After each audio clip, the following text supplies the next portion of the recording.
जब इरादा कर लिया ऊंची उड़ान का, तब फिजूल है कद देखना आसमान का।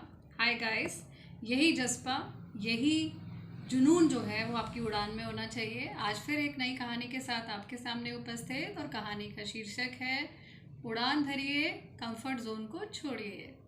तो एक बार की बात है, एक राजा के यहाँ एक राजा आए।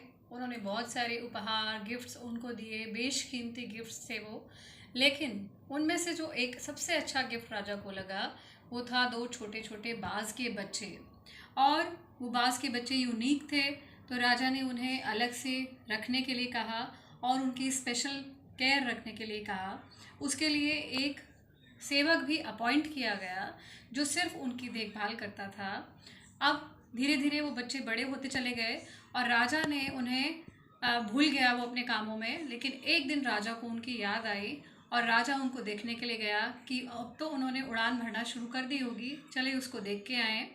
जब राजा उनके पास गया, तब उसने क्या देखा कि एक बाज का बच्चा जो है वो बहुत ऊंची उड़ान भर रहा है, और दूसरा बाज का बच्चा जो है वो उड़ता और फिर आकर के बैठ जाता, फिर थोड़ी सी उड़ान भरता और फिर आकर के बैठ जाता।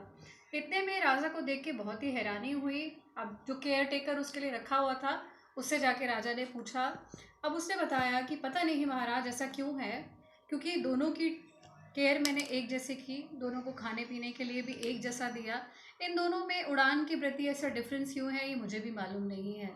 राजा ने शहर में घोषणा करवाई कि कोई भी जो इस कारण का पता चलाएगा उसे उचित इनाम दिया जाएगा।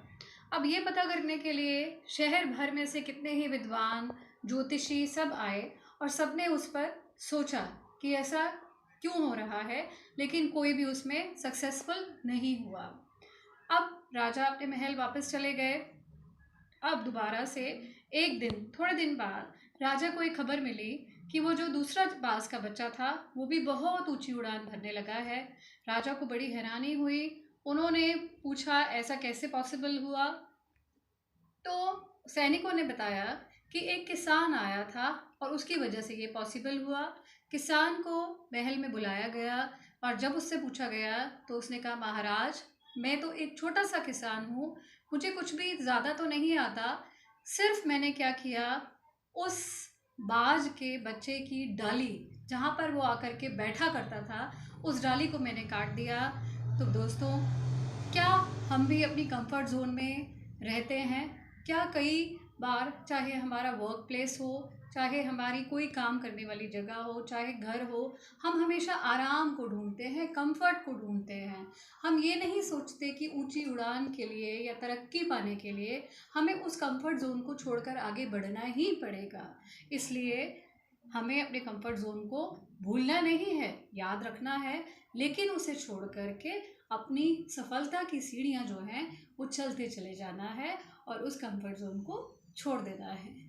आइए कुछ करें ऐसा कि लोग आपको देखें और कहे, मुझे भी कुछ करना है इसके जैसा। Have a nice day, be connected, thank you.